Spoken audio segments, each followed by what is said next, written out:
সাকিব অন্যায় করেছিল, আমি তাকে সামনে পেলে চর মারতাম, কিন্তু আমার এত ভালো লেগেছে সে আমার বাসায় এসে বলছে বড় হয়ে আমার মাফ করে দেন। এই যে জিনিসটা, এর মতো উদারতা হয় যে আমরা বলেছি তোমার জন্যই লিখেছি, তোমার উপর চিন্তা করেই গল্পটা লেখা, তোমাকে নিয়েই এটা চিন্তা করা, এই যে কথাগুলো এগুলোকে আমাদের বলতে হয়েছে। কারণ হচ্ছে যে আমাদের আসলে কোনো লাস্ট আর অপশন ছিল না সাকিব ছাড়া। তবে আমি বলবো সাকিব সেইটা হচ্ছে যে সত্যিকার অর্থে আমাদেরকে উদ্ধার করেছে। স্ক্রিনের অডিয়েন্স যারা, এই অডিয়েন্সগুলো অনেক দিন ধরে তৈরি হওয়া অডিয়েন্স, এটাকে ব্রেক করে করে আমাদের অডিয়েন্স ওখানে ঢুকতে ঢুকতে ঢুকতে ঢুকতে যে সময়টুকু লাগবে সেই সময়টা এখনো আসে নাই। ওইখানে সাকিব ভাইই আছে। সাকিব ভাইকে নিয়ে তো প্রশ্ন করার কোনো অবকাশ নাই। সাকিব ভাই যতটুকু করে গেছে ইন্ডাস্ট্রির জন্য, সিনেমা যে পরিমাণ ইন্ডাস্ট্রি উপহার দিয়েছে দর্শককে, তার চল মানে হিউজ ফ্যান বেস আছে। আমি আপনি চিল্লালে মানে কোন কাজ হবে সেটা কমরে যাওয়া না বের হয়ে যাবে। সাকিব ভাইয়ের ক্ষেত্রে যদি আমি এখন বলি, একটি সাকিব ভাই কত বছর পর তৈরি হয়েছে? একটি সাকিব খান টেকনাফ থেকে তেতুলিয়া অসংখ্য অগণিত ভক্ত তৈরি করেছে যারা সত্যি তাকে ভালোবাসে। আমি করতে চাই যে এরকম সিনেমা, উনি এখন ওরকম সিনেমা করছে, এরকম সিনেমা এখন হচ্ছে। আসলে ট্রেন্ড চেঞ্জ হয়েছে, এটা শুধু সাকিব খানের কথা আমরা বলছি না, আমরা এখন ইন্ডাস্ট্রি বলছি আসলে। কারণ সাকিব খানের সাথে আমার ব্যক্তিগত শত্রুতা আমি নাই, ও একটা অ্যাক্টর, তাই না? এবং বহু বছর দাপটের সঙ্গে অভিনয় করে আসছে, প্রচুর হিট সিনেমা দিয়েছে, এগুলো তো অস্বীকার করার কিছু নেই। কঠিন বাস্তব করার পরে মান্না ভাইয়ের সাথে করলাম, দেন রিয়াজ ভাইয়ের সাথে আরেকটা করলাম, দেন সাকিবের সাথে তখন লাগাতার কাজ করলাম। মানে আর আমাদের দুজনকে মানাতো ভালো, যার কারণে ডাইরেক্টররাই বেশি ও মানে ইয়ে করেছে, নিয়েছে।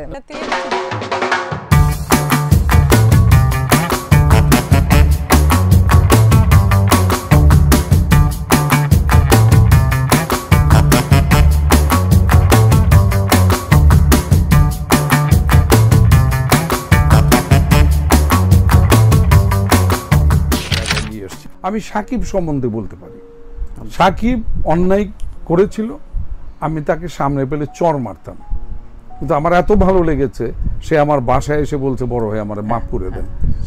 এই যে জিনিসটা, এর মতো উদারতা হয় ওর ভিতরে। আমি ওই দিন দেখেছি ওর ভিতরে শিল্পী মনা একটা হৃদয় আছে যেটা খেলে। যেমন জাহেদের সাথে তাদের কিন্তু মিল হয় না, যেখানে রাজ্জাক সাহেবের মতো অভিনেতার স্ট্যাচু হয় না সেখানে সালমানের স্ট্যাচু হয়, আর এটা নিয়ে এত ঘটা করে কথা বলে। তো আমার তো সে ছোট ভাই, আমি কথাগুলো বলতাম না, কথাগুলো আমাকে দিয়ে বলানো হচ্ছে। জাস্ট আমাকে ধীরে ধীরে ধীরে ধীরে খুঁচিয়ে খুঁচিয়ে আমাকে রাগিয়ে তুলেছিল। এবং তখন ইন্টারভিউ শেষ, মানে ওর যখন প্রথম প্রশ্ন করে যে সাকিব খানকে আপনি কেন নেন না, তেমন যে নিশ্চয়ই কোনো দরকার হলে আমি অবশ্যই নিব, কারণ সাকিব খানের সাথে আমার ব্যক্তিগত শত্রুতা আমি নাই, ও একটা অ্যাক্টর, তাই না? এবং বহু বছর দাপটের সঙ্গে অভিনয় করে আসছে, প্রচুর হিট সিনেমা দিয়েছে, এগুলো তো অস্বীকার করার কিছু নেই। যখন প্রয়োজন পড়বে চরিত্র অনুযায়ী তখন নিব। তো ঘুরে ফিরে খালি এই জায়গায় ও প্যাঁচাতে থাকে আর কি। তো ইন্টারভিউ শেষ, ক্যামেরা ট্যামেরাও আমি ভাবলাম যে ক্লোজ হয়ে গেছে, দেন আবার সে একই কথা, যখন জ্ঞান জ্ঞান মনে হইলো আর কি, তখন আমি ওর উপর রেগে গিয়েছিলাম। হ্যাঁ, দেন ওইটা টেবিল টক ছিল। পরবর্তীতে এই সাংবাদিক বা যে ইউটিউবার যে পরি যখন জেলে গেল, আমি আর ওর নামটা জানি না, যে আমি ওরে খুঁজে জিজ্ঞেস করবো তুমি এটা কেন দিছো, অফ ক্যামেরা, এটা টেবিল টক। আমি তো বাইরে টেবিলে বসে আমরা শাহরুখ খান সম্পর্কে তো কত কথা বলি, এর মধ্যে আবার শাকিব খানের সাথে আমার ফোনে কথাও হইলো। আমি বললাম যে ভাই এটা টেবিল টক ছিল, এবং আমি ওর কাছে দুঃখও প্রকাশ করেছি, যে কারণ এটা তো আমি পাবলিকলি বলতে পারি না যে সে অভিনয় পারে কি পারে না, এটা সারা দেশের মানুষ তো জানে সে পারে কি পারে না। কমার্শিয়াল ছবি বলতে হ্যাঁ, শাকিব খানের তো একটা বিশাল অডিয়েন্স আছে, উনি তো ছবি করে যাচ্ছেন, বাট উনি একা তো আসলে সব ছবি করতে পারবেন না। সো কমার্শিয়াল বলতে আমাদের অডিয়েন্স যে ধরনের ছবি পছন্দ করে, হয়তো অনেক বেশি গভীর গল্পের ছবি না করে একটা সলিড মৌলিক গল্প, কিন্তু সেটার উপস্থাপনাটা যাতে খুব মানে ট্রেন্ডি হয় সেটা খেয়াল রাখা উচিত। কারণ আমাদের দেশের মানুষ সবাই কিন্তু এখন নেটফ্লিক্সে কাজ দেখছে, ইন্টারন্যাশনাল ছবিগুলো এখন বাংলাদেশে আসছে। Superstar number 1 Shakib Khan. পরিচয় আছে, আপনি একটু বলেন না। তোমরা মানে কি? আমি সিঙ্গুলার নাম্বার হ্যাঁ অবশ্যই করতে চাই। কেন আমাদের পূজাচেরি করেছে না, আমার কাছে মনে হয় যে উনি হয়তো ওই কোয়ালিটিটা এখানে মিস করছেন। দেশি এত প্লুরালের মধ্যে যাচ্ছি না, উনি যাদের মধ্যে খুঁজেছেন তাদের মধ্যে হয়তো ওই কোয়ালিটি ছিল না, আমার মধ্যে খুঁজলে উনি অবশ্যই পেতেন। আমি যদি করতাম, আমি সবসময় যে কোনো ক্যারেক্টারে এটা চেষ্টা করি যে আমি কাজ করলে এটা ভালো হোক, কাটছে ভালো হোক, এটা যেন মাথায় না আসে যে ও হচ্ছে ভালো। প্রথম সিনেমা আমি হলে দেখেছি ওনার ডিসুম ডিসুম সিনেমা, আমি নাম মনে করতে পারছি না, হ্যাঁ আমি দেখেছি, আমি হলে বসে দেখেছি। আচ্ছা আচ্ছা। সো দেখতে মজা লাগে হলে, এটা আমি অস্বীকার করব না। আমি করতে চাই যে এরকম সিনেমা, উনি এখন ওরকম সিনেমা করছে, এরকম সিনেমা এখন হচ্ছে আসলে। ট্রেন্ড চেঞ্জ হয়েছে, এটা শুধু শাকিব খানের কথা আমরা বলছি না, আমরা এখন ইন্ডাস্ট্রির কথা বলছি আসলে। সিঙ্গেল স্ক্রিনের দর্শক রয়ে গেছে এখনো 80%, আর 20% আমাদের এই সিনেপ্লেক্স ওরিয়েন্টেড, মানে প্লেক্স, যেখানে একসঙ্গে অনেকগুলো মাল্টি স্ক্রিনের অডিয়েন্স যারা, এই অডিয়েন্সগুলো অনেক দিন ধরে তৈরি হওয়া অডিয়েন্স। এটাকে ব্রেক করে করে আমাদের অডিয়েন্স ওখানে ঢুকতে ঢুকতে ঢুকতে ঢুকতে যে সময়টুকু লাগবে সেই সময়টা এখনো আসে নাই। ওইখানে সাকিব ভাইই আছে, অবশ্যই এটি শুধুমাত্র এই একটি মাত্র রিজন। এখানে ঢুকতে থাকবে তখনই আমরা সিঙ্গেল স্ক্রিনটাকে পাওয়ার দিতে হবে। এখন এই সিনেমাগুলোকে সিঙ্গেল স্ক্রিনে পাওয়ার দিতে হবে। সো যারা সিনেমা প্রেমী, যারা সিনেমা দেখে, তারা ওই সিঙ্গেল স্ক্রিনেও দেখতে অভ্যস্ত হতে থাকবে আমাদের। সাকিব ভাইকে নিয়ে তো প্রশ্ন করার কোনো অবকাশ নাই। সাকিব ভাই যতটুকু করে গেছে ইন্ডাস্ট্রির জন্য, সিনেমা যে পরিমাণ ইন্ডাস্ট্রি উপহার দিয়েছে দর্শককে, তার চল মানে হিউজ ফ্যান বেস আছে। আমি আপনি চিল্লালে মানে কোনো কাজ হবে না, সেটা কমেও যাবে না, বেড়েও যাবে না। সো আমার জায়গা থেকে সাকিব ভাই ইজ এ সুপারস্টার। এরপর কারেন্টলি আই ডোন্ট থিঙ্ক যে there is any superstar in Bangladesh. তবে সাকিব ভাইয়ের মতো ফ্যান বেস নাই কারো। আমি বলেছি যে সাকিব ভাই আমাদের মানে আমার নাম কখনো উচ্চারণ করে না কেন, ওয়াই? সাকিব ভাইয়ের কাছে তো সেটা আমাদের রেসপেক্টেশন, নাকি আমাকে যোগ্য মনে করে না আমি জানি না আসলে। হয়তো তার চোখে আমি এখনো যোগ্য হতে পারি না, বাট আমি যতটুকু শুনি অফ স্ক্রিনে ভাই আমার অনেক কথা বলে। সবুজ ভাই একবার আমাকে বলেছিল আর কি, আমার সঙ্গে রিসেন্টলি কাজ হয়েছে, মানে হি বিলিভ। তারপরে আসলে কমার্শিয়াল পার্সপেক্টিভ থেকে আমি ভালো কাজ করছি, কিন্তু ভাইকে কখনো আমার নাম উচ্চারণ করতে দেখিনি কোথাও। এটা আমার খারাপ লাগে। টু বি অনেস্ট, সাকিব ভাইকে আমি বলবো যে প্লিজ, শুধু আমি না, যারা ইন্ডাস্ট্রিতে আপনার পর ভূমিকা পালন করছে, আমরা কিন্তু টু বি অনেস্ট মন থেকেই চাচ্ছি যে ইন্ডাস্ট্রিটা বেঁচে থাকুক, ভালো ছবি হোক।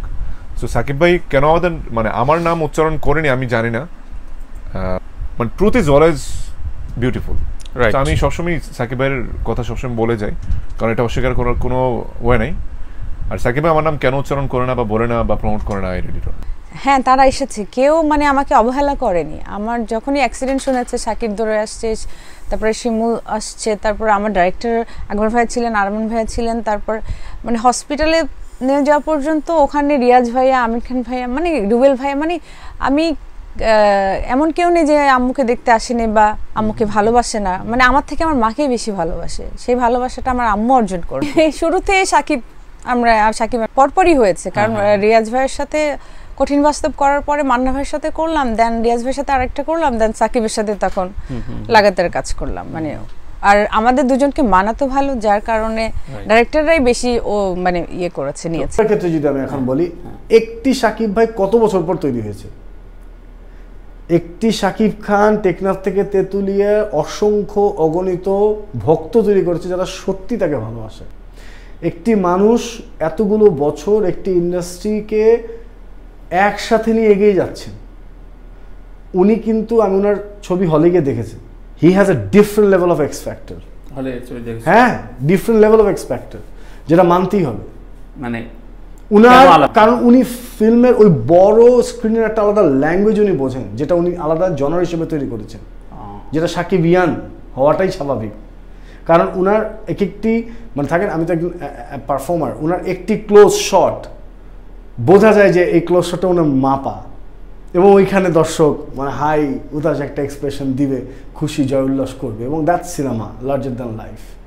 অ্যান্ড উনাকে আমরা সচরাচর কোনো টেলিভিশনেও দেখি না, সচরাচর কোনো শপিং মলেও দেখি না, কোথাও ফিতা কাটতেও দেখি না, কোনো কিছুতে দেখি না, খুব কম দেখি। And he lives a mega star life, এবং সেটার পর্যায়ক্রমভাবে সে ছবি করে যাচ্ছেন। সো তার সাথে তাকে নিয়ে কথা বলার আগে তার কন্ট্রিবিউশনটা বুঝতে হবে।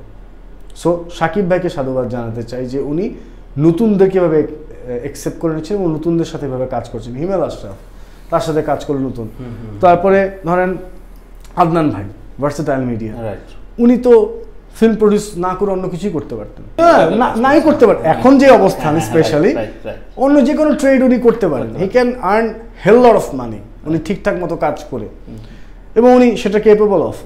তো উনি তো আমাদের ইন্ডাস্ট্রি ডেভেলপমেন্টের জন্য পার্টিসিপেট করছেন, তো সেটাকে ফোকাস করতে হবে রাদার দেন কি ছোটোখাটো বিষয়গুলো যেগুলো পড়ালেখা করা ছাড়া কথাবার্তা, সেগুলোতে আমি যেতে চাই না। হিমেল আশরাফ ও কাজ করছিল, গ্যাপ নিল, বাইরে পড়ালেখা করতে গেল, ফিরে এসে কিন্তু সিনেমা বানাচ্ছে। অনেক এখান থেকে বুয়েট ইঞ্জিনিয়ার অনেকে হয়ে ফিরে আসেনি, হিমেল আশরাফ এসছে, সো কন্ট্রিবিউট করছে আমাদেরকে। আমি বারবারই বলছি, আমি সত্যি বলছি ভাইয়া, টাইম হ্যাজ কাম যে we have to be very specifically skilled, যে টু বি নাম্বার ওয়ান শুধু মেধা না, মাথাও লাগবে একদম। সো এটা শুধু মেধা না, এটার সাথে মাথা যোগ করতে হবে, brain. You have to act like a smart brain, যেটা আসলে আপনাকে এক্সপিরিয়েন্স আপনাকে আসলে হেল্প করবে। So rather than earning so much money, rather than earning or doing so many films, আমাদের মনে হয় যে ওই দিকে ফোকাস করা উচিত। আমি জানি না আমি আসলে নিজেও পারবো কিনা, বাট আমি যা যা দেখে যা যা শেখার চেষ্টা করছি কিংবা যা যা দেখছি, আমার মনে হয় যদি আল্লাহ রাব্বুল আলামিন তৌফিক দেয়, আমার শিখে আসলে কাজটা করা উচিত, তাহলে হয়তো আমার হেল্প। আমরা এইটা নিজেদের মধ্যে রেখেই আমরা হচ্ছে যে এইটা যদি তখন এটা আমরা বলতাম বা এটা যদি আমরা ফ্ল্যাশ করতাম, তাহলে হয়তো বা আমরা আমাদের ছবিটা হয়তো বা সাকিবও করতো না। আমরা না পেলাম সিয়ামকে, না পেলাম চঞ্চলকে, তো এখন তো আমাদের তো ছবি করতে হবে। আর যেহেতু আমাদের গভর্নমেন্ট অনুদান দিয়েছে, এখন তার এটা ফিরাতেও পারবো না। নিজের প্রোডাকশন হলে বলতাম ঠিক আছে, যেই দিন ওদের টাইম হবে সেই দিনই করব, থাক পড়ে থাক। কিন্তু গভর্নমেন্টের তো কিছু বাধ্যবাধকতা আছে, আমাদেরকে দিয়েছে কিছু টার্মস কন্ডিশনে যেতে হবে। সেই জন্য আমরা সাকিব আগায় পিছায়।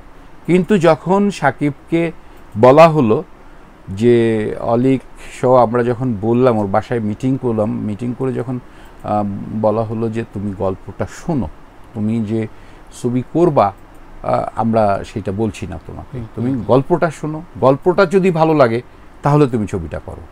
এবং আমরা কিছু সেই সময় কিছু মানে তাকে বলেছি যে যেগুলো ঠিক ছিল না, যে আমরা বলেছি তোমার জন্যই লিখেছি, তোমার উপর চিন্তা করেই গল্পটা লেখা, তোমাকে নিয়েই এটা চিন্তা করা, এই যে কথাগুলো এগুলোকে আমাদের বলতে হয়েছে। কারণ হচ্ছে যে আমাদের আসলে কোনো লাস্ট আর অপশন ছিল না সাকিব ছাড়া। তবে আমি বলবো সাকিব সেইটা হচ্ছে যে সত্যিকার অর্থে আমাদেরকে উদ্ধার করেছে, এইটা আমি বলবো। কারণ হচ্ছে যে আমরা তো গিয়েছি, আমরা তো চেয়েছি চঞ্চলকে নিয়ে কাজ করতে, আমরা তো চেয়েছি সিএমকে নিয়ে কাজ করতে, কিন্তু সেই জায়গাটা তো হয়নি।